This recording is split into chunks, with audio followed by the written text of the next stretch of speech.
Bom dia.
Esperar o pessoal chegar.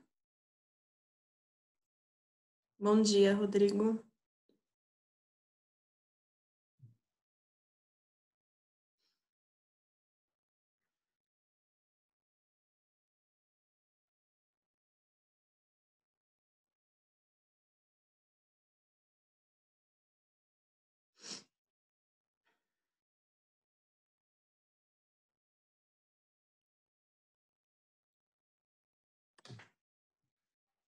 Bom dia. Bom dia.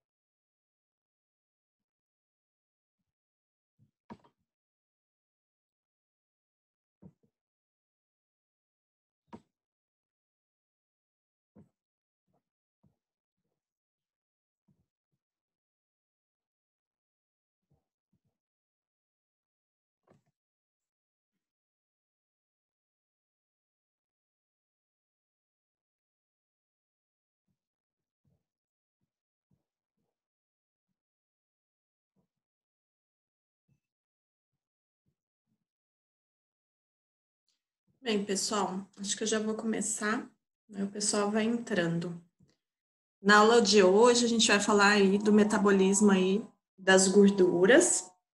Então, eu vou falar das duas principais gorduras, que é o triglicerídeo ou triacilglicerol. Então, a gente vai estudar o metabolismo aí dos triglicerídeos e colesterol, tá? Então, hoje vai ser uma aula um pouco mais longa. Antes de começar a falar do metabolismo, eu quero rever aí o processo digestivo aí das gorduras, tá? Então, quando a gente ingere um alimento rico em gorduras, a gente tem aí, a gente não precisa só de enzimas, mas a gente também tem, a gente precisa da bile, onde tem os sais biliares. Então, como que ocorre esse processo digestivo? Eu como aqui, então eu tenho aqui o estômago. Na hora que o alimento rico em gordura cai aqui no duodeno, que é a primeira porção do intestino delgado, eu tenho a produção pelos enterócitos, que são as células intestinais, de um hormônio que chama colecistoquinina. A colecistoquinina é um hormônio, então vai cair lá na corrente sanguínea e vai avisar aí o nosso pâncreas e a vesícula biliar que tem alimento ali no duodeno. A vesícula, então, ela vai contrair e vai liberar o seu conteúdo, que é a bile, onde tem os sais biliares, e o pâncreas, a parte que a gente chama de exócrina, vai liberar aí o suco pancreático, que é onde eu tenho as enzimas pancreáticas. Então, com tudo isso, eu consigo fazer um processo de, primeiro, emulsificação das gorduras, que quem faz são os sais biliares. O que é isso, emulsificação? É tornar essa gordura um pouco mais solúvel. Então, imagina, se eu jogo numa garrafa que tem água, óleo, o que a gente vai observar é que o óleo ele fica na superfície todo aglutinado. Então, imagina, é difícil a enzima agir em algo que está todo aglutinado. Então, o que os sais biliares faz? Ele age como se fosse um detergente. Então, é como se eu jogasse um detergente ali, chacoalhasse, e a gente vai observar que a gordura ela fica em forma de pequenas gotículas dispersas ali no meio líquido. E isso vai facilitar a ação das enzimas. É dessa forma que as enzimas, as lipases, conseguem quebrar toda a gordura que está ali no alimento. Então, eu preciso de duas coisas importantes para digerir gordura: sais biliares e a enzima, que é a lipase. Tá? Então, é muito importante que esses dois componentes estejam ali presentes. Então, é só para relembrar aí um pouco desse processo digestivo. Então, aqui mostrando, quando eu tenho esse processo de emulsificação de gorduras pelos sais biliares, eu tenho a formação dessas pequenas gotículas que a gente chama de micelas, tá? A lipase vai ter a função de quebrar o triglicerídeo e no final, o que vai ter? Quando eu quebro o triglicerídeo, o que eu libero? Eu libero os ácidos graxos, né? Então, são 3 ácidos graxos e um glicerol. Glicerol nem vou me preocupar, porque é solúvel. O ácido graxo, ele vai ficar ali na gotícula, dentro da micela. E também vai ter o colesterol da dieta, as vitaminas lipossolúveis, tudo que for gordura vai ser absorvido junto com essa micela. Então, essa micela consegue ser absorvida pelos enterócitos. Então, para chegar em micela, eu precisei de sais biliares e de lipase. Aí, aqui mostrando, as micelas que estavam no lúmen intestinal vão ser absorvidas aqui pelos enterócitos. E entrando lá nos enterócitos, o que vai acontecer novamente é a formação do triglicerídeo. O que é isso? 3 ácidos graxos com um glicerol. Ou seja, o enterócito, ele conseguiu absorver o ácido graxo, o glicerol é absorvido facilmente. Dentro dessas células intestinais, ocorre a formação de triglicerídeo novamente. Então, o triglicerídeo vai se formar. E esse enterócito precisa mandar esse triglicerídeo para os tecidos. Porém, triglicerídeo é insolúvel. Como que eu vou mandar uma molécula gordurosa no nosso sangue? Isso não pode. Então, o enterócito vai fazer uma espécie de empacotamento dessa gordura. Vai criar uma cápsula onde dentro fica tudo que é gordura e fora é uma capa que é solúvel no meio aquoso. Tá? Então, por fora, gente, não sei se vocês lembram dos fosfolipídios. O fosfolipídio tem aquela cabecinha que é polar, né, solúvel, e as perninhas que é insolúvel. Então, as perninhas nessa cápsula fica toda voltada para dentro e a cabeça, que é polar, fica toda para fora. Ou seja, eu consigo ter uma cápsula que dentro tem gordura, mas fora é solúvel no meio aquoso. Essa cápsula, vocês vão conhecer várias, tá? A gente chama de lipoproteínas plasmáticas. Essa que sai do intestino chama quilomicron, mas vocês vão aprender outras, que é VLDL, HDL, LDL, é tudo lipoproteína plasmática, que é essas cápsulas que têm gordura dentro e que por fora são solúveis em água. Então, formando o quilomicron, que tem toda aquela gordura que veio da dieta, O enterócito libera esse quilomicron que cai no sistema linfático e vai para a corrente sanguínea e vai distribuir essas gorduras que vêm da dieta. Então, aqui é só para relembrar a estrutura do triglicerídeo. Então, são 3 ácidos graxos. Então, vejam aqui 1, 2, 3 e 1 glicerol. Então, tá aqui o glicerol. Então, aqui é na forma esterificada e aqui é na forma quebrada. Vocês vão ver que no metabolismo do triacilglicerol, o tempo todo o nosso corpo quebra e forma essa gordura. Quebra uma hora, forma em outros momentos. Então, aí, o quilomicron, então tem essa estrutura, dentro em amarelo é tudo que é gordura. Eu tenho algumas proteínas aqui na superfície que vão agir aí como sinalizadores, receptores. E importante, esse em azul é a cabeça do fosfolipídio, tá? Então, a cabeça do fosfolipídio tem o fosfato que permite com que seja solúvel no meio aquoso. Então, toda a parte aqui de fora vai ser solúvel, tá? E essa cápsula é toda fechada, aqui ela tá cortada, mas ela é toda fechada. E dentro é cheio de gordura. Triacilglicerol principalmente, porque é a principal gordura da nossa dieta. Colesterol, tá? O colesterol, a gente acaba eliminando muito colesterol nas fezes, mas uma parte a gente consegue absorver. E as vitaminas lipossolúveis também estão aqui misturadas nesse conteúdo gorduroso. Mas 80%, gente, é triacilglicerol, tá? Então, é a principal gordura. Aí, o quilomicron cai na corrente sanguínea e ele precisa esvaziar esse conteúdo gorduroso, tá? Que é principalmente o triacilglicerol.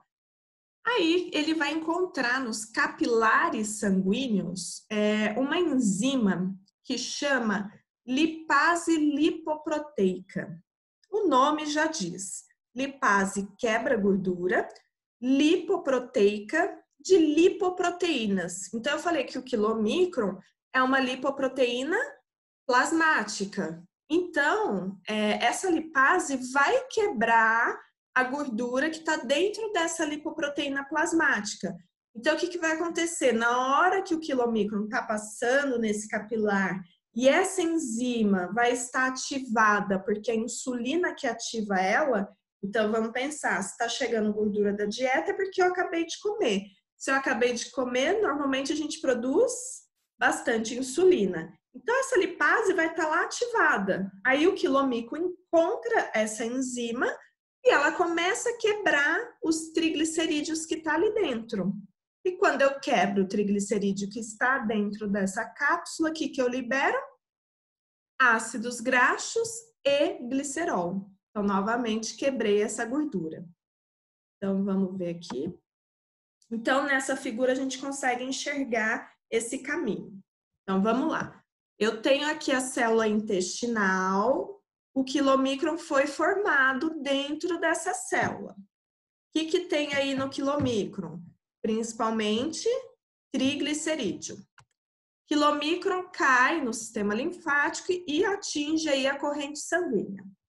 Nos capilares sanguíneos existem várias dessas enzimas que chama lipase lipoproteica, que é ativada pela insulina. Ela vai estar ativada, vai encontrar o quilomicron e vai quebrar o triglicerídeo que está aqui dentro. Quando eu quebro o triglicerídeo, eu libero ácidos graxos e glicerol. Glicerol não vamos preocupar porque é solúvel, então ele pode ir lá para o fígado, onde pode ser aproveitado na via da glicólise, ou pode ir para o tecido adiposo para ser utilizado para formar novas gorduras. O ácido graxo a gente já preocupa, porque é um conteúdo gorduroso, então não pode ficar sozinho no sangue. Então eu tenho no nosso sangue uma proteína que chama albumina, é uma proteína super abundante aí no nosso sangue. Essa albumina, uma das funções dela é carregar ácido graxo. Então, esse ácido graxo ele vai ser carregado junto com a albumina para os tecidos que necessitam dessa gordura, tá? Então, se a gente pensar, se tiver lá um músculo que está em trabalho, ativado, pode ser que esse músculo capte esse ácido graxo e seja convertido em gordura. Ou se for no estado aí onde a pessoa está mais em repouso, né? Comeu muito, então tá ali tirando a sua soneca. Aí, muito provável que esse ácido graxo vá até o tecido adiposo. Então, muitos ácidos graxos acabam indo até o tecido adiposo e lá é formado novamente o triacilglicerol. Ou seja, o que o tecido adiposo vai fazer? Pegar 3 ácidos graxos, juntar com o glicerol, formando o triglicerídeo. E o triglicerídeo vai ficar ali estocado até o momento em que a pessoa necessitar de energia daquele estoque. Tá? Então, esse é o caminho que o triglicerídeo que vem da dieta faz. Aqui é só para mostrar novamente, tá? Então, a gente tem aqui o intestino que liberou o quilomicron. Quilomicron encontrou a lipase lipoproteica. Então, o triglicerídeo foi degradado, ácidos graxos foram liberados. Chega uma hora que o quilomicron vai diminuindo de tamanho. Então, toda aquela gordura que estava ali dentro foi quebrada, até que virou um quilomicron remanescente, que a gente chama. Esse quilomicron remanescente que sobrou, o fígado vai captar e vai degradar e se livrar, tá? Aí é o fim do quilomicron, tá? Então, esse caminho precisa ocorrer de maneira eficiente para que a gente não acumule essa gordura no sangue. Então, toda vez que eu como gordura, eu preciso produzir quilomicron, eu preciso da lipase lipoproteica para degradar a gordura do quilomicron e eu preciso do fígado para se livrar desses quilomicrons remanescentes. Ok, então eu falei para vocês que boa parte dessa gordura vai para o tecido adiposo, tá? Então, principalmente quando a gente tem um excesso de gordura que vem da dieta, acaba que os tecidos não precisam utilizar tantos ácidos graxos. Só lembrando para vocês, ácido graxo não tem só a função de fornecer energia, não.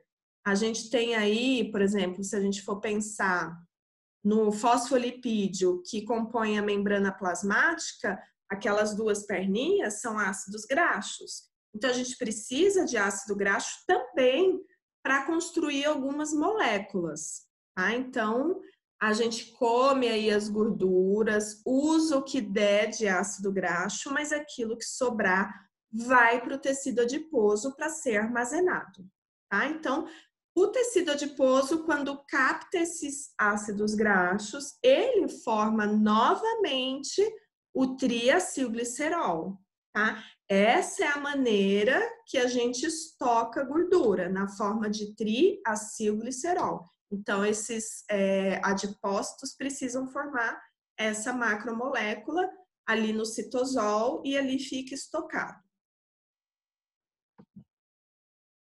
E aqui, só para vocês relembrarem um pouquinho, né, do glicerol, então toda vez que eu quebro aí o triacilglicerol, eu libero glicerol. O glicerol, ele pode ser utilizado tanto para produzir novos triacilglicerol, ou pode também o fígado utilizar na via glicolítica.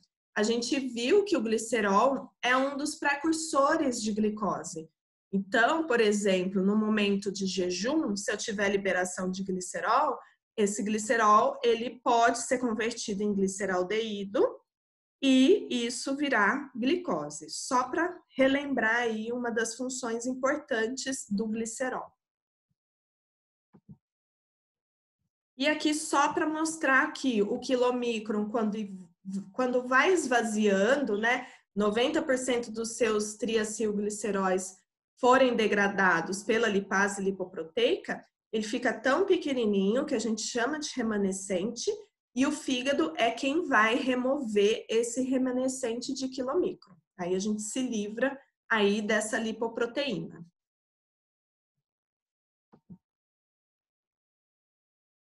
Deixa eu só ver aqui.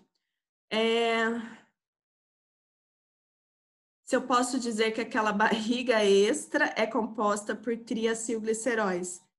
Pois é, sim. Quando a gente tem um acúmulo aí de gordura, pode ser abdominal ou qualquer outra parte do corpo, significa que houve um excesso no estoque de gordura, tá? E isso é na forma de triglicerídeo, tá? Agora, pode ser um exagero na dieta, tanto em gordura, mas pode ser em carboidrato. Hoje vocês vão aprender que excesso de carboidrato vira gordura também e vai para o tecido adiposo, tá? Então, tudo que a gente tem de tecido adiposo extra, a gente consegue visualizar. E às vezes, a cerveja também.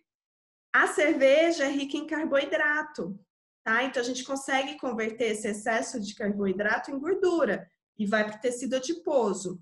Aí, qual parte do corpo que vai acumular mais gordura? Isso é muito genético, tá? Ainda não foi comprovado. A cerveja, quando vira gordura, é na barriga, tá? Isso não foi comprovado. É muito genético. Com o passar da idade, as pessoas tendem a acumular mais gordura na barriga. Tem gente que tem essa predisposição genética também. Aí não tem o que fazer.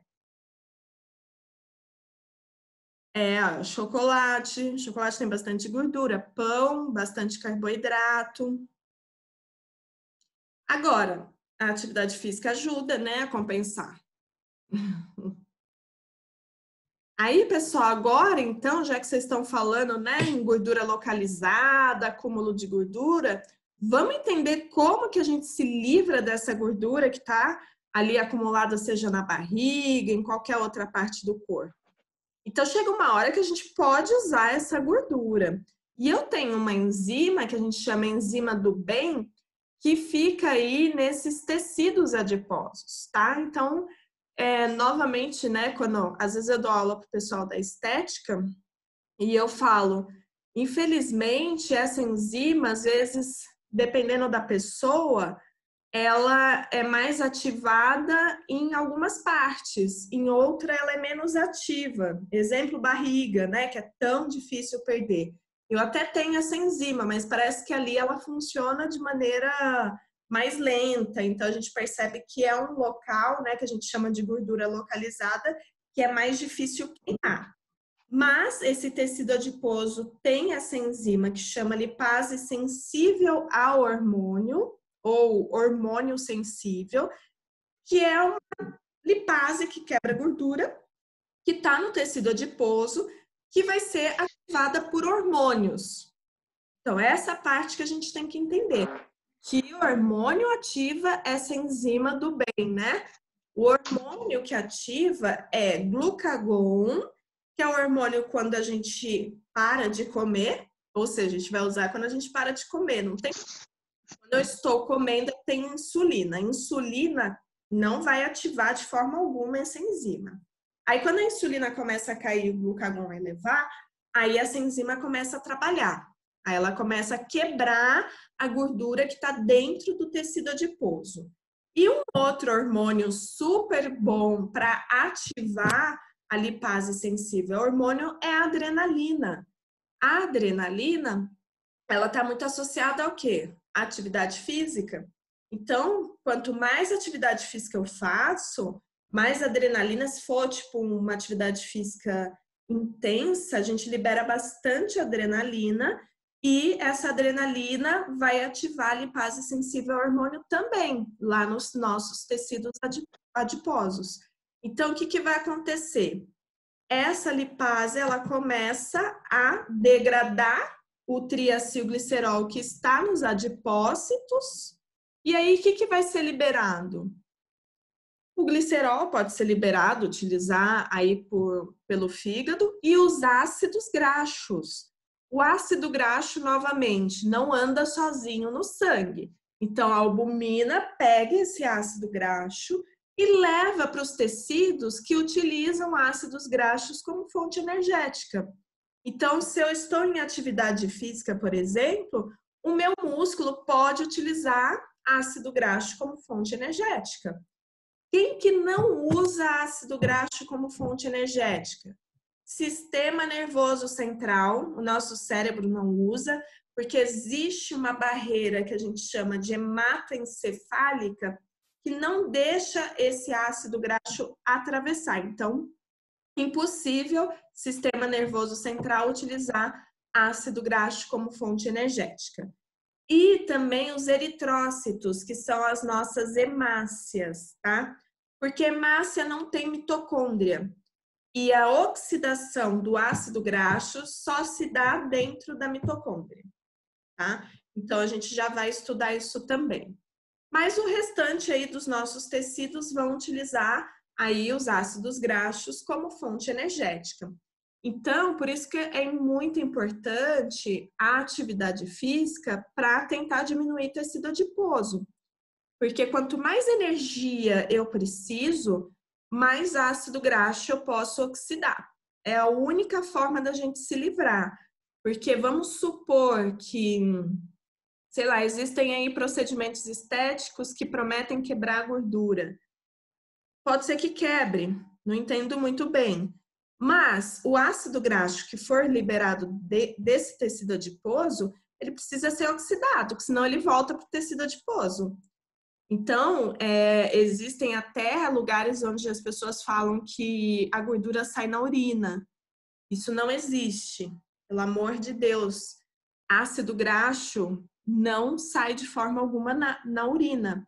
Se sair é porque o rim já foi pro saco, tá? Não existe. Quando já começa a sair muita proteína, a gente já verifica lesão renal, porque tá saindo proteína. Ácido graxo, que é uma molécula super hidrofóbica, não tem como sair, tá? Então, isso daí é uma mentira danada. Pode ser que o procedimento quebre a gordura? Pode. Aí eu não vou negar. Agora, dizer que a gordura vai sair na urina é uma mentira. A gente, para se livrar da gordura, precisa converter em ATP. E para isso, preciso praticar atividade física. Então, como que a gente vai oxidar esses ácidos graxos? Então, chega lá na minha célula, e aí o que acontece? Existe aí uma proteína que chama carnitina. Acho que, não sei se vocês já ouviram falar, mas existe até suplementos de carnitina. Essa proteína, ela tem a função de pegar o ácido graxo que chegou na célula e levar para dentro da mitocôndria. Precisa dessa ajuda aqueles ácidos graxos que têm muitos carbonos. Lembra que o ácido graxo é composto por uma cadeia de carbonos? Então, quando ele tem aí mais de 12 carbonos, é uma molécula maior, então ele precisa de uma ajuda para entrar na mitocôndria. E quem vai fazer essa ajuda é a carnitina, tá? Então, só relembrando, o ácido graxo, ele chega junto com a albumina. A albumina larga o ácido graxo na célula. Na célula, eu tenho a carnitina que põe para dentro da mitocôndria. Deixa eu só ver aqui um comentário. Minha mãe fez uma drenagem com uma agulha, aí ela dizia que saía uma coisinha amarela, parecendo gordura. Uma drenagem com agulha? Eu nunca vi. Ela falou que saía na urina? Ela fez lá a drenagem, né? E que na urina saiu... Não sai gordura na urina, de forma alguma, tá? Quer fazer um teste? Pede para sua mãe sentir a textura da urina. Se tiver oleosa, tem gordura. Mas não vai estar. Tá? Isso, gente, não existe. Se saísse gordura na urina, seria uma patologia muito grave, tá? Isso daí o pessoal é até psicológico, né? A gente faz lá o negócio e acha que a urina tá cheia de gordura. Mas então, gente, vamos voltar aqui. A carnitina, até um comentário que eu queria fazer com vocês, existem suplementos que prometem a pessoa oxidar mais gordura, porque está tomando carnitina. Bobagem, gente. Bobagem. Você está ingerindo essa proteína vital, qualquer proteína, seja colágeno, qualquer coisa que vocês quiserem via oral, vai ser quebrada pelo sistema digestivo. O que a gente absorve são os aminoácidos. Esses aminoácidos no sangue, quem decide para onde vai é o corpo. Se eu estiver precisando de colágeno, beleza. O corpo vai sintetizar colágeno utilizando aqueles aminoácidos. Mas se eu estiver precisando aí de massa muscular ou anticorpos, quem vai decidir é o corpo. Então, não adianta carnitina achar que o corpo vai produzir mais carnitina para oxidar mais gordura. O corpo produz carnitina de acordo com a necessidade. Tá? Então, se você tem necessidade de oxidar muita gordura, ele produz carnitina. E é muito simples o corpo produzir carnitina. Basta ter uma dieta aí com proteína, não precisa ser exatamente a carnitina. Aí aqui, pessoal, quando é ácido graxo de cadeia curta ou média, que tem menos de 12 carbonos, são ácidos graxos menos abundantes, tá? Mas só como observação aqui para vocês é que não precisa de carnitina para ser oxidado. Às vezes em terapia nutricional a gente acaba utilizando essa informação, tá? Mas é mais como curiosidade para vocês. Quando o ácido graxo tem uma cadeia menor, não precisa dessa ajuda para entrar dentro da mitocôndria. Aí o ácido graxo vai entrar na mitocôndria e vai ser oxidado. Qual que é a estrutura química do ácido graxo?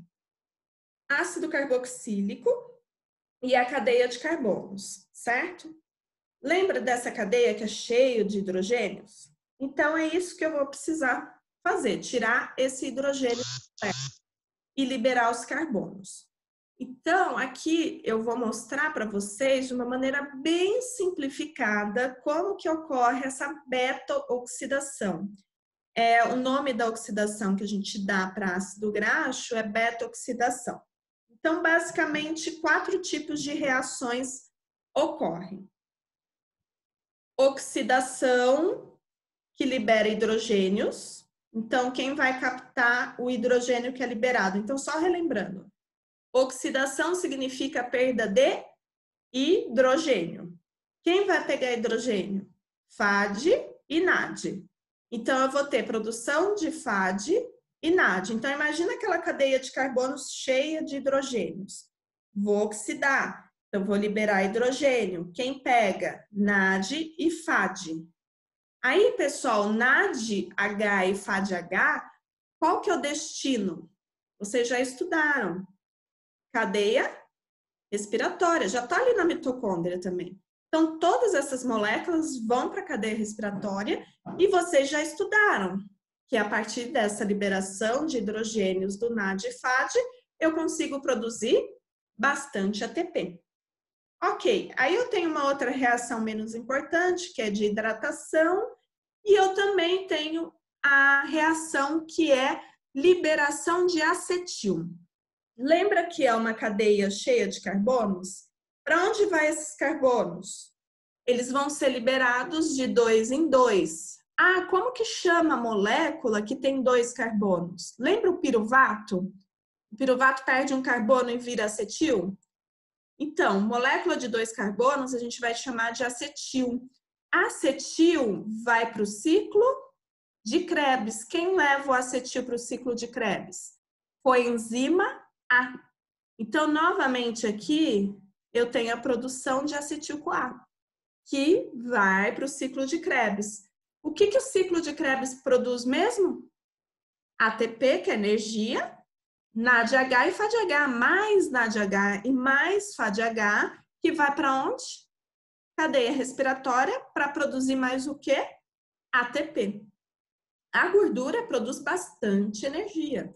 Se a gente pensar naquela cadeia de carbonos, é muito hidrogênio que eu tenho para ser retirado da molécula, produzindo muito NADH, muito FADH, E também é muito acetil-CoA sendo produzido, que vai para o ciclo de Krebs para produzir mais NADH e mais FADH. Ou seja, bastante energia que eu vou conseguir aí gerar. Aqui o Cláudio comentou que gordura na urina só em caso de falência renal. Exatamente, Cláudio. Só no caso onde o rim já está praticamente sem funcionar. Aqui só para ilustrar isso que eu falei para vocês. Aqui, pessoal, relembrando, eu tenho um ácido graxo. Então, aqui nessa ponta é o ácido carboxílico, aqui são os carbonos e os hidrogênios. Então, na beta-oxidação, os hidrogênios vão ser captados pelo NAD e FAD, formando NADH e FADH, que vai aqui para a cadeia respiratória.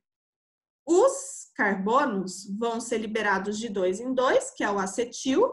Então, vai ser ligado a acetil-CoA, que vai para o ciclo de Krebs. E lá eu vou ter produção de mais NADH e mais FADH, que vai para a cadeia respiratória para produzir ainda mais ATP. Tá? Então, de maneira bem simplificada, é assim que a gente oxida as gorduras. E isso vai ocorrer dentro da mitocôndria. Então, é essencial que tenha aí a mitocôndria. Agora eu vou falar, acho que todo mundo aqui já ouviu falar de corpos cetônicos. Já ouviram falar da dieta cetogênica?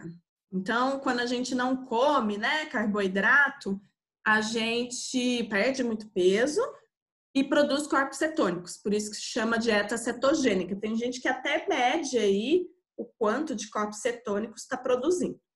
Corpos cetônicos não faz mal, tá, gente? Corpos cetônicos só vai fazer mal em situações patológicas.